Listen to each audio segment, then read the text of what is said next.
joining me for this trashy talk that we're about to have right now.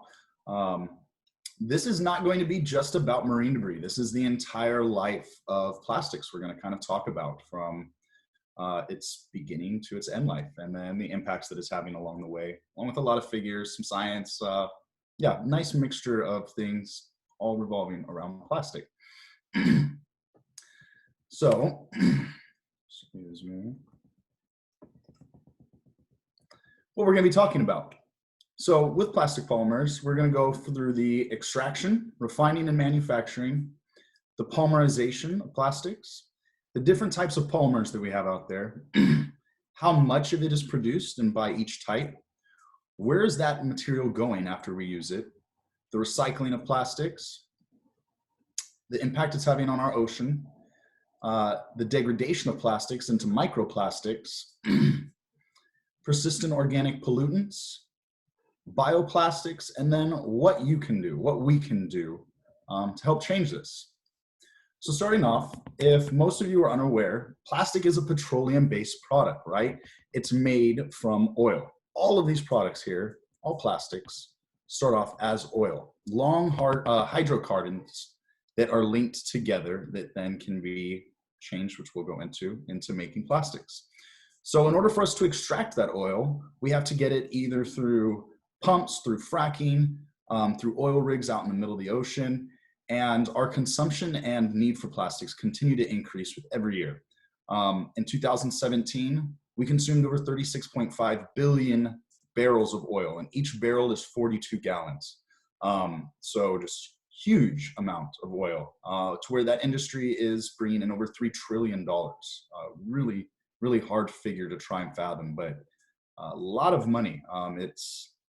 Yeah, a whole lot.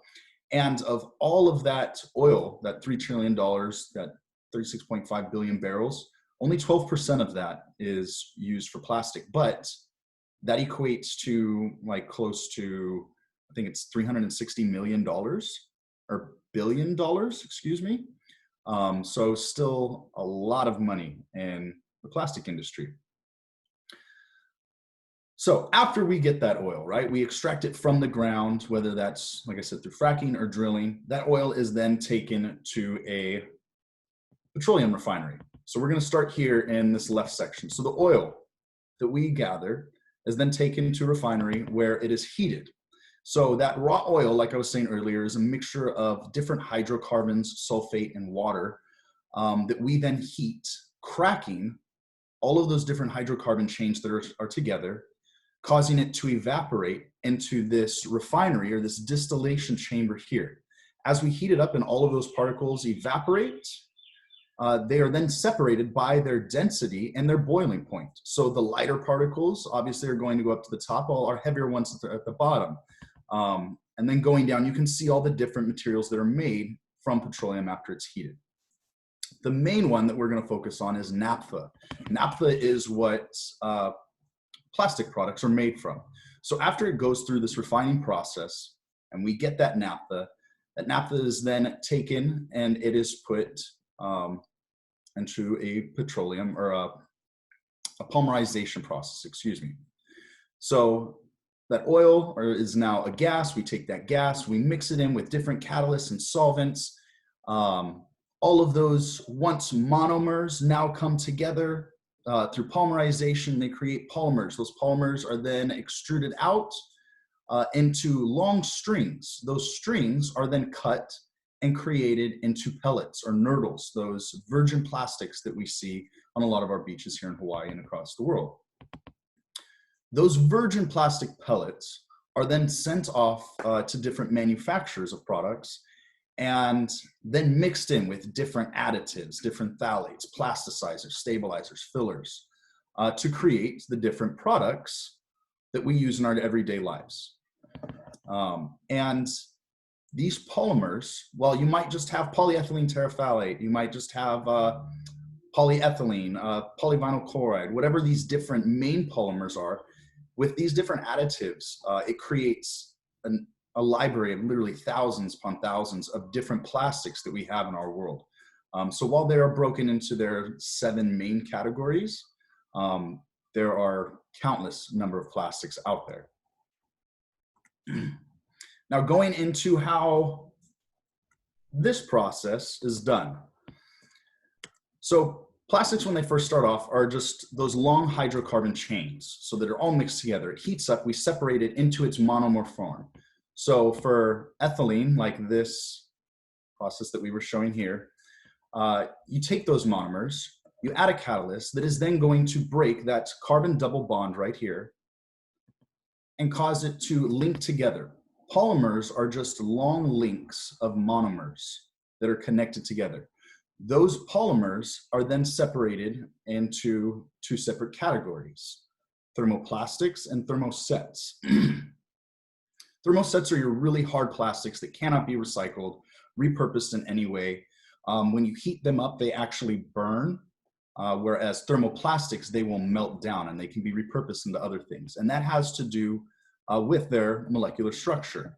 So with thermosets, they are going to be networks or cross-links, so they're much more tightly packed together and intertwined, to where with your thermoplastics, your semi-crystalline and amorphous, you have branched and linear. So with linear, you can think of it as almost like spaghetti that's all just like mixed in together. And when that spaghetti kind of cools down, it'll harden into one piece, but you can heat it up again and separate those strands or melt it again. To where thermoset plastics, you can think of it almost as like cake batter. Once it's been heated up, you can't melt it back down again and create another cake or pancake or whatever out of it. Once it's been created, that's its final form, whereas thermoplastics can be repurposed in another way. So the different types of polymers that we have, we talked about how there's thousands of them, but they're broken into 7 different categories. Most of us see these symbols on our plastic products, the 1 through 7 recycling code, but don't pay attention to what most of them mean. And it's not a recycling code, excuse me, it is a resin code. These codes are used to identify these different resins that we have. So our first one is peat, the most common one that we've probably heard, most of us have heard of, and we see, and that's our plastic bottles, our polyester fibers, our clear plastic jugs.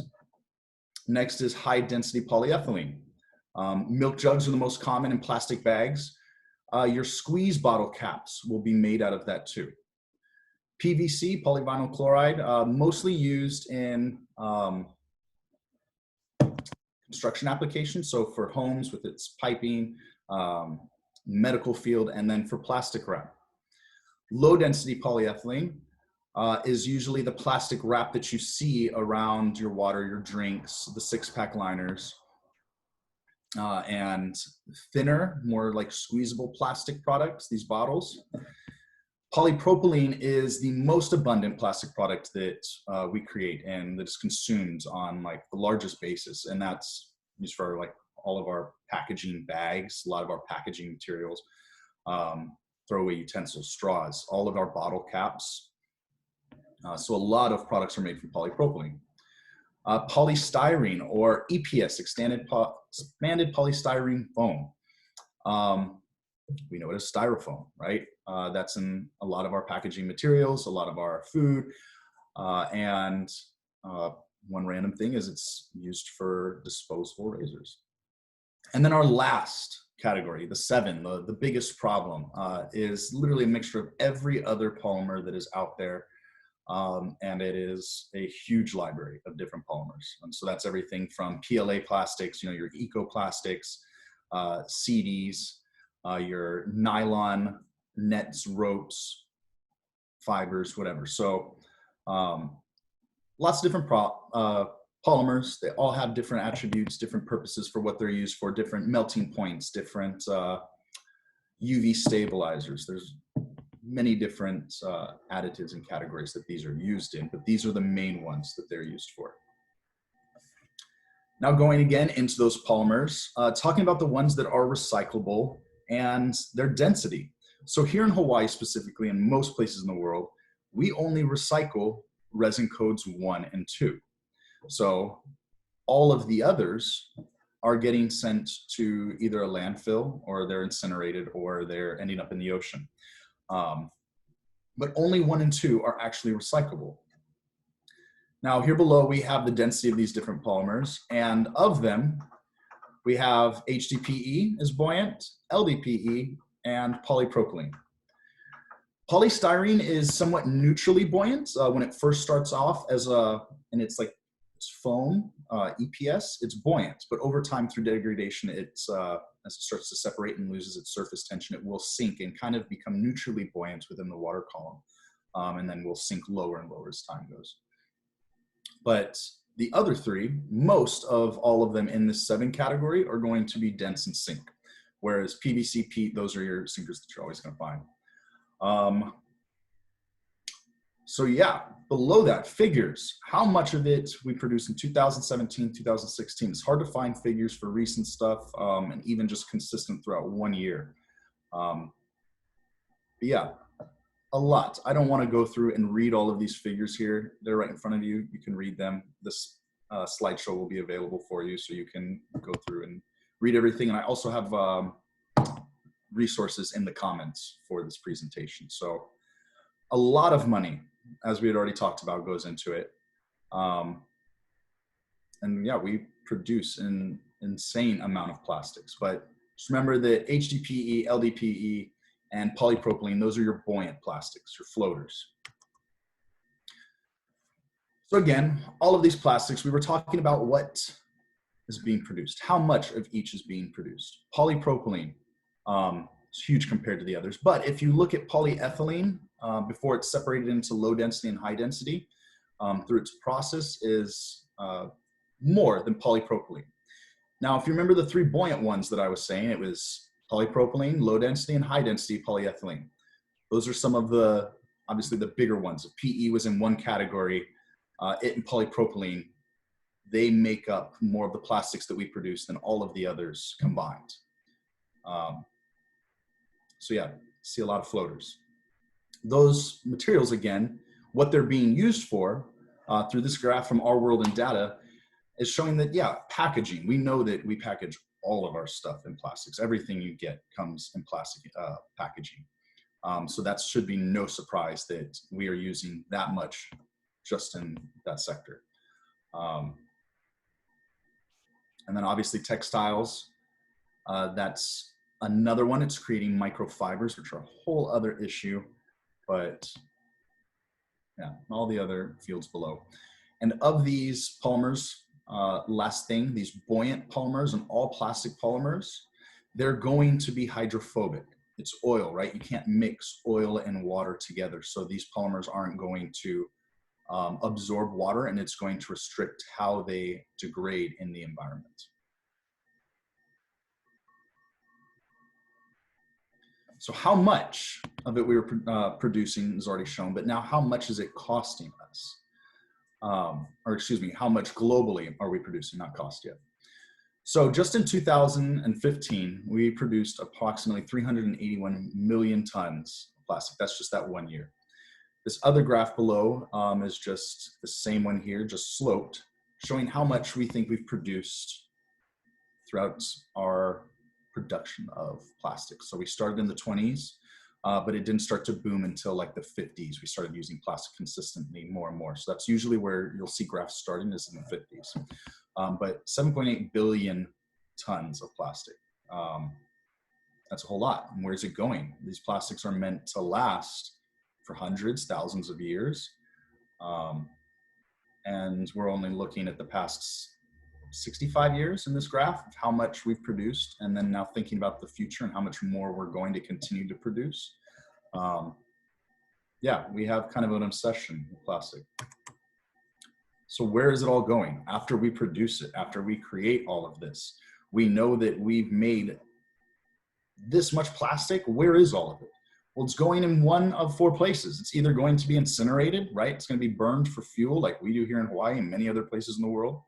It's going to be recycled, or it's going to end up in the landfill or the ocean. But how is it getting there? So all of this waste that we have been generating, it's been discarded. Where is it going, right? So 55% of that all is just discarded for 2015. We are bumping up our recycling and how much it is that we're recycling, but it was still only 20%. Globally, we've only recycled 9% of all plastics produced. Of all 7.8 billion tons of plastic that we produce, only 9% of that has been recycled. H-Power here, we have burned in 2016, over 523,000 tons of waste. All of that waste that we burned, though, contributed less than 7% to Hawaii's electrical grid. And that's not just Oahu, that's all of the Hawaiian Islands. HECO does all of Hawaii. So we're burning our waste, creating this toxic byproduct, this fly ash afterwards. Where's that stuff going? What about the emissions that are being released into the environment? They try and argue that we are helping our environment by burning the waste, by restricting how much landfill space we are using, and by how much energy we are using shipping this material off island. But either way, it's not a sustainable and environmentally friendly process. We need to create recycling plants here on Hawaii. That's a separate issue. The other problem with Covanta is because we are burning our waste, we are supposed to send in 800,000 tons of plastic waste per year to be burned. That's part of our contract. If we do not meet that quota, then we have to pay millions, sometimes multiple millions of dollars to Covanta because we didn't provide them enough trash. So what that does is that restricts what we are able to put into our recycling bin. Why we don't have composting here, it's because all of our waste has to go to H-Power to be burned, and it's not being properly managed and properly recycled. So incineration is not the best option. The next is recycling. Recycling is broken down into two different parts. You have mechanical recycling and chemical recycling. Less than 1% of those 9% of polymers that have been recycled, or plastics that have been recycled, are chemically recycled. Everything is done through mechanical recycling, and that's because chemical recycling is a more expensive process at the time.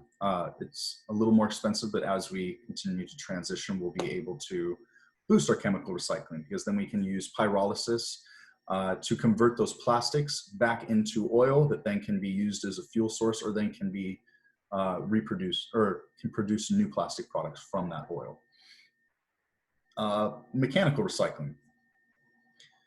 So that's taking those plastics, it's cleaning them out, it's shredding them, spinning it into fibers to clothes that we can wear, products that people can use, whether it's shoes, bags, chairs. Yeah, this is only for a small percentage of that plastic that is being recycled. So all of this plastic, how is it getting into our environment? What is bringing it from the land to our shores? How is it that when this slide was made in 2010, 270 million tons was being produced. Somehow they estimate that 8 million tons of it is going into our ocean, but we're only seeing 10,000 to 100,000 tons of it on our surface of our ocean. That is such a small percentage. Where is all of this other plastic going? Why aren't we seeing this in the way we think we should, right? 8 million tons, that's a lot of waste. Why aren't we getting the same figures on the surface of the ocean compared to what should be there? So, yeah. How is that stuff getting into our oceans? It's coming from land-based. 80% of it is land-based plastics that are coming from either factories, runoffs, people's homes, that make its way into our rivers, our streams, our streets, that then wash its way down into our oceans. That 20% of ocean-based pollution is coming from shipping spills, the fishing industry, oil refineries, other things that are out at sea. But a majority of all of this plastic is coming from our negligence of it on land and then falling its way down our rivers into our oceans. Once it gets into our oceans, how is it then circulating around? So this is a map showing the oceanographic currents of the world. And then with 1, that's our location here in Hawaii in the North Pacific, or our location, excuse me, in the Pacific Ocean. And then the different gyres that we have in our ocean. So 1, the North Pacific Gyre. It's the largest one. Most all of us have heard of it, the Great Pacific Garbage Patch. That was originally considered as just one garbage patch. As research is showing, that patch is looking like it's starting to split and separate into 2 separate ones, your Western and your Eastern North Pacific garbage patches. That's not official yet, but transition, we're learning and adapting. So below that, you have your South Pacific, North Atlantic, South Atlantic, and then your Indian Ocean gyres. So say here in Asia, that waste gets discarded in the ocean. It's then going to circulate around in this gyre continuously over and over, and it's just going to sit out there. Sometimes a storm or an ocean, or if there's a large mass of it, that material is then going to get shifted in that vortex, excuse me, and then find its way coming over to us here in the middle in Hawaii. In the Pacific alone, they estimate that there's over 80 million tons of garbage, and in the world's ocean, 150. So over half, I think it's like 55%, 60% of the world's pollution is just here, surrounding us here in Hawaii. All that material is in this gyre. But again, why aren't we seeing these same figures? Why aren't we seeing the amount that we're discarding, or we think that is being discarded into the ocean? Why isn't it on the surface of the ocean? Why aren't we seeing it? And that's because this material sitting out on our ocean for long periods of time starts to degrade. It starts to break down into smaller pieces to where we're not able to make aerial observations to estimate how much material is there. So currently ships are going out and they're running different transect lanes. So they're going out, scooping up the material on the surface of the ocean in nets, and then trying to extrapolate that data to make a larger map and understanding of how much material is in our ocean. But yeah, as that material is rotating and circulating in the ocean, it's breaking down into smaller pieces. As those pieces get broken into smaller and the larger ones, so these maps that we have here, again, these are the Eastern and Western garbage patches, our location here in Hawaii.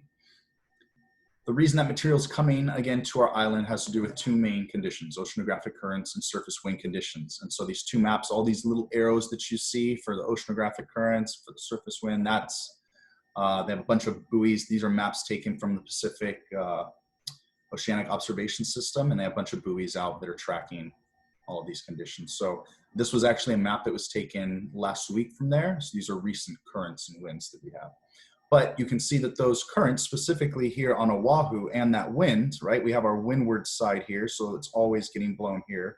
And those currents are always bringing that trash that was over here. It's getting pushed and brought over onto our windward side of our islands. So our windward side, we are going to see all of that ocean-based plastic, right? We're going to see all of that fishing material, that microplastic debris, our hagfish traps, those buoyant polymers, right? Your LDPE, HDPE, and polypropylene. You're also going to find some of your land-based plastics, but that's mostly going to be, or not probably, you are going to find land-based plastics pretty much anywhere you go on this island, but predominantly they're going to be on the leeward beach, compared to the windward beach, which is ocean-based plastics. And that's just because, again, those currents are bringing everything in onto our windward side. The wind is pushing everything over there.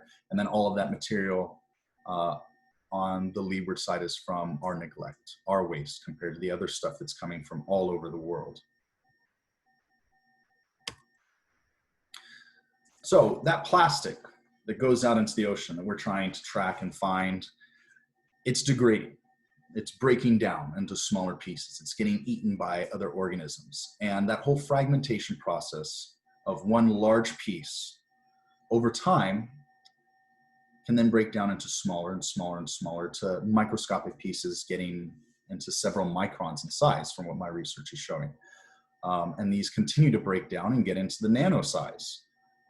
So through this fragmentation process of plastics, they break down due to photochemical degradation. So photo UV radiation and then different chemicals that are in the ocean, breaking them into smaller pieces, creating microplastics and creating nanoplastics. So again, these plastics are going to break down and degrade differently based upon the different phthalates and additives that are in them, how long they've been out at sea, if they're getting smashed into other material, if boats are driving by it, right? There's so many different variables that come into play for how long plastic takes to degrade in the environment. But throughout that whole process, right, it's just getting smaller and smaller. Plastic does not break down. That whole polymer slide in the front was to show you that even when plastic continues to degrade down to the micron scale, it is still considered a plastic. It is still a polymer. It is no longer a polymer until that double carbon chain is broken and it goes back into its single monomer state. So it is still considered plastic all the way down into that individual molecular form when it is broken and no longer a polymer but a monomer. And we're going to go into why that is a problem and why that continues to be a problem as we're going. So that fragmentation of those plastics, right? You can see how it's making it brittle. Remember, we have those semi-crystalline and those amorphous plastics, those semi-crystalline cracks that we're having here compared to how an amorphous plastic will break. You can see the degradation done through animals biting, right? Or not the degradation, but the fragmentation of these particles through different species ingesting this material, making it smaller, and then it continues down the food chain. But photochemical degradation is the only way that plastics are going to break down, and that can take hundreds to thousands of years. It's unknown because, again, there are several different factors that come into play for the degradation of these polymers. So the degradation of it, once it gets down to a certain point, it is considered a microplastic. Most people see, you know, any small piece of plastic and call it a microplastic, but categorically a microplastic is any particle that is 5 millimeters down to a micron in size. And then for like comparison, I usually tell people it's the end of a pencil. So like a pencil eraser is around 5 millimeters or smaller, or like a push pin. But those microplastics are then again split into two separate categories. You have primary and secondary microplastics. Primary are your virgin plastic pellets. Remember, we were showing at the beginning how those plastics are made at the facility, and then it's then shipped off to a manufacturer mixed with different additives and phthalates. So your primaries are your plastics that are made to be less than 5 millimeters. That can also be glitter. That can also be microbeads in your cosmetic products. Yeah, anything that is manufactured to be small is a primary microplastic. Your secondaries are made from your fragmentation. And then for research purposes, we categorize microplastics into 5 different categories. So those categories are film and sheets, which are from your bags, foam, obviously foam, polystyrene foam, EPS, fragments, liner fiber, and then your knurl and pellet. And that helps us as researchers keep track of what type is washing up on our shores and how much of it. And then again, showing you further photochemical degradation here of this polymer. This used to be a really bright yellow. And then as it fragmented and it broke, you can see that clear on the inside and then how it's become white on the outside. The reason that you will see more white plastics than most other colors is because as these polymers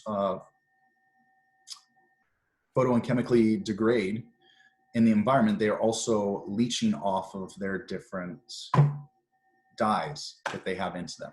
So those dyes are gone. It then creates these white plastics. Since the degradation is only on that surface of that polymer, it then fragments, exposes that underlayer, that underlying layer then loses its dyes. It starts to fragment, and the process continues until that plastic piece is just nothing but like powder and small pieces. And with these plastics out in the environment, also with this photo here, you can see is smaller organisms are going to start to live. Different algae, different plankton, different corals are going to start growing on these plastics. And we'll go again further into why that is a problem. It's microplastics. So with microplastics, with all of this material, while it's out in the ocean, it's leaching off different chemicals, but it's also absorbing and adsorbing other contaminants. These contaminants are called persistent organic pollutants, POPs. Plastic itself is not specifically dangerous and toxic to aquatic species and to us. At least research is showing that just plastic by itself is not. However, in the ocean, these plastic particles, they pull in all of these different pollutants. There are 12 main pollutants, the dirty dozen that you can see there listed on the left. But these pollutants are also hydrophobic. So in the same way that these plastic polymers are hydrophobic, they're not going to absorb water. These POPs are not going to degrade in the environment. They are persistent. They are going to last for a very, very long time. While they are out in the ocean, these POPs are then going to cling on to the plastics because, again, they're not going to want to mix with water. They're going to want to cling to something. So these POPs cling to plastic. These plastic pieces, certain polymers that have been researched have been found to have 1 million times more levels of POPs inside of them than any water nearby. So we're testing a single plastic piece and we're testing the water nearby. It's really low, like it's just pulling in all of these pops. POPs, through the food chain. So says no individual. The way to the control flows.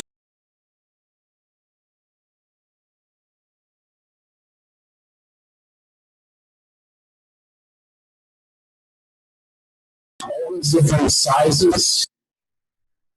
Am I good? Okay. Sorry, Ray. I don't know what was happening. You're good. I muted you for 1 second, but it sounds normal again. Cool.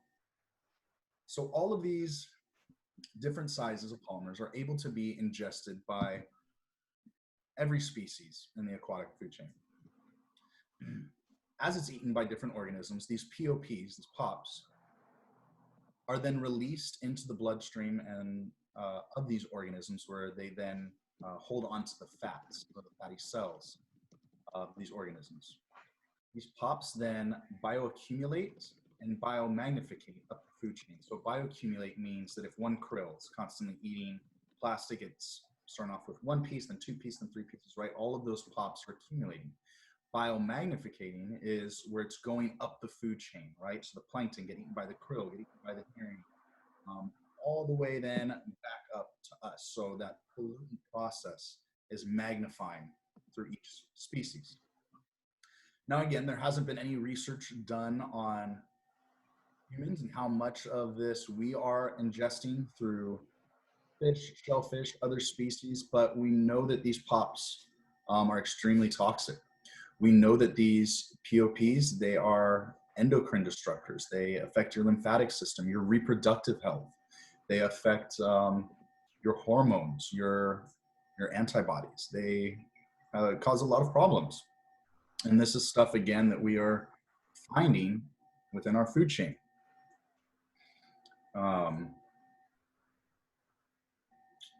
What else? So yeah, POPs, POPs, they are absorbing. Absorbing means they're pulling it into their cells, so it's going into the plastic. And adsorbing means that it is clinging to the surface or the outside of these polymers. Now, a problem with the fragmentation fragmentation creating microplastics is if you start off with 1 piece of something and then you broke it, you just added 2 new sides to it, right? You've increased the surface area of that piece. You then take those 2 new pieces, you break them, you now have 4 new sides. So as plastic breaks down and becomes smaller and smaller microplastics, you're increasing the surface area of this plastic. As you increase the surface area of this, it is allowing for more of these POPs to absorb and adsorb on to this plastic. So what one piece, large piece, could have been able to hold is magnified significantly when it is broken down into its smaller microplastic particles. So where were we? I think I forgot to mention. Okay, back to me. I'll go to it. So these POPs, I forgot to mention what they are made from. Almost all of these POPs are made from petroleum, but they're used in the agricultural industry as a pesticide. And yeah, that's on the food that we're eating. Then those chemicals are then washing into our water that then is somehow making its way out to sea. Yeah, this material is, or some of these chemicals were used, like BPAs. BPAs were used in a lot of our drink products, our consumer products. That is not on one of the dirty dozens, but BPAs are an extremely toxic pollutant. So we've banned a lot of these from use in our consumer goods, but they are still out there, right? They're persistent in the environment. So this whole life cycle of plastic that we've just gone through, right? From it being taken and extracted from the ground, then being put into a distillation chamber, it then being taken from naphtha, catalyzed to create, or through the polymerization process, different polymers, then fabricated. This whole process, everything about plastic, from us extracting it, shipping that material to somewhere else, producing it, it is not sustainable. Plastic is actually a linear product. It doesn't have a circular life. We are trying to incorporate recycling, but obviously that's not working fast enough if we've only recycled 9% of the material. All of this waste is causing so much pollution to our world. It's damaging so many things. I didn't want to show like the typical figures of turtles and fish and dolphins, these animals that are being impacted by marine debris, because we know all of that. But it's the entire process that is damaging everything in our environment ecosystem. Because we haven't thought about the whole process, the whole life of plastic, what we're doing, and we need to change that mindset of what we're doing with this material. What are we going to do with it? What new materials are we creating? What is going to be able to sustain us? And to be honest, we just need to turn off the tap. Single-use plastic products, as we saw in that slide showing how much of it is going into our packaging industry. Yeah, that's all just being packaged, just being used once, and then it's discarded. Our utensils, right? Our bottles, everything that we have in our single-use life, these single-use life items. We need to rethink what it is that we're doing, the impact that it's having, and the future that we're leaving behind for our children, and for us. We honestly just turn off the tap. We need to stop creating single-use plastic products. We need to find other more viable solutions to using plastic, because if we continue down this path, we're just going to continue to destroy our world. We're not able to make, we're not able to recycle enough material fast enough to continue our production of plastic. And in that recycling process, products are recycled once, maybe twice, before they end up in the landfill. So it's not a continuous process. As you recycle these materials, you are degrading those polymer links, making it less strong. It's not as, it becomes more brittle. Anyways, this whole process just needs to be rethought from beginning to end. And in thinking that process, one thing that I always like to touch on is bioplastics, right? think that this is such a good and amazing product that we need to incorporate. And the sad fact of the reality is it's not helping. It's actually creating a much bigger problem than the original plastics are. In the future, it could be a good thing, but right now it's a huge problem. So these bioplastics, say PLA specifically, polylactic acid, if this plastic is not sent to an industrial composting facility, it will persist in the environment just as long as a petroleum-based plastic will. If it is put in your blue bin, it is not going to be recycled. It can't be recycled. It's actually going to cause problems at the facility, the recycling facility, to where they're going to throw away. It's not. Currently here in Hawaii and most places in the world, all of these bioplastics are just being sent or put into your black can, and then they're being sent off and they're being incinerated. It's not helping in the way that most of us think or thought that it was. This graph, or this infograph right here, is from 5 Gyres, and they did a really long comprehensive study showing the degradation of different bioplastics. And the straw right here, I don't know if you guys have heard of aardvark, it's obviously just a paper straw. The only thing that was considered eco or bio-friendly or environmentally friendly that actually degraded. This right here, fragmentation is not degradation. Fragmentation is not biodegradation, excuse me. They will add in with these different bioplastics, again, different additives, fillers, plasticizers, and then other starches and things to it. And these starches specifically are going to allow that plastic to, or bioplastic to degrade, but not fully biodegrade. It's going to cause it to fragment. So that way it can fit under the category of being biodegradable, but it isn't fully biodegradable. Only a small process or a small portion of it is. Yeah, where are you putting this cup? Where are most people putting this cup once they're done with it? Most of us, we see green, we think composting, okay, we put it in the green bin. That is then going to be mixed in with all of our other green compost, and that's going to persist in our landfills. If somebody then comes after it's been composted, they're going to have this rich compost mixture, but it's going to have plastics in it, these bioplastics, because they're not degrading. If you think that it's a plastic and you don't know resin codes and you just think all plastics can go into your recycling bin when we can only have 1 and 2, then it's causing problems at the recycling facility, and it's taking away from time and material that's being recycled. It's only going in our black bin. These PLA or these bioplastics can only be incinerated at the moment. Again, hopefully in the future, we're able to change things. But again, we are in a binding contract with Covanta, which restricts us from making some of these larger changes. But hopefully we can get a proper composting facility here on Hawaii, proper recycling facility here. So that way we can create an actual particular waste stream instead of us having this linear waste stream of our garbage.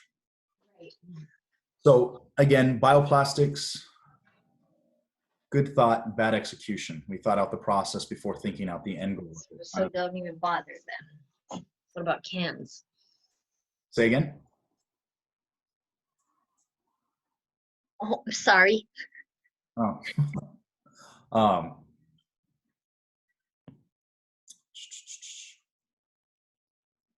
Oh, and the last thing, these bioplastics, these biopolymers, they are only tested in their raw form to check for the degradation of them. It's not checked afterwards when there's labels, stickers, colors, additives, all this other materials put on. So the degradation time that some of these companies are putting on their material, again, is just for that raw biopolymer. It's not afterwards they put all these things. There's a lot of misleading being done, a lot of greenwashing being done through certain sectors, and the safest bet is just to stay away from anything that right now looks like plastic. Go to using your fiber materials, go to bringing your own materials, right? Well, if this isn't working, what else can we do?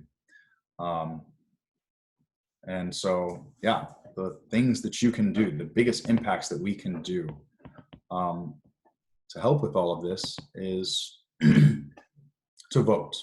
And that voting is done in several different ways, right? Through our spending. Every dollar that we spend is a vote cast for the world that we want, right? Vote for what you believe in, what you want to see happen in the future. And then obviously our actual voting with legislators, telling them what we want done here, not just on Oahu, but globally, the changes that we want to happen. And then obviously by continuing and just trying to do your part, by talking about this with others, by educating others, by supporting science and education, by joining an environmental organization, by giving back to the community, by keeping your reusable products with you. This isn't something, our plastic pollution problem isn't going to go away anytime soon. We have literally billions of pounds of this stuff that is out in the ocean. And while there are several organizations that are all working together, right? We're all working for this bigger, more beautiful goal of a sustainable future. These plastics are going to be here for a long time, and we need to continue to educate people on the harms that it's going to cause, that it is causing to us, and the harms that are going to be caused to us in the future. I don't think I mentioned it. I had it on there, but it's been shown that plastics, as they are photodegrading, they're releasing methane and ethane gas. These gases are much more toxic greenhouse gases. So again, the whole life of plastic, even in its dying state, as it's degrading, right? It's trying to go back into the environment. It's releasing gases. It's absorbing these chemicals. It's then being ingested by organisms. This whole process, yeah, it needs to be changed. People need to get more involved. People need to understand what's happening. And hopefully through webinars like this and through other films, we can continue to educate the public, see positive changes happening. Obviously, we have positive changes happening here in Hawaii and in Maui, and we need to continue these positive movements forward. And the biggest way is through education and individual actions. Our behavioral changes are the biggest things. We need to get away from this throwaway society that so many of us have become sort of accustomed to, right? This life of just use it and throw it, this discarding life that we have. And we need to start thinking further in advance for our actions and the repercussions that it is going to cause. Because this isn't just Hawaii's problem, right? This isn't just us here. This is a global problem that is affecting the entire world. When we affect one species on the trophic level, it ripples and affects so many other species in the food chain. These plastics that are also contributing to greenhouse gases are affecting climate change. So plastics are a huge contributor to the polluted state of our world and the negative things that are happening.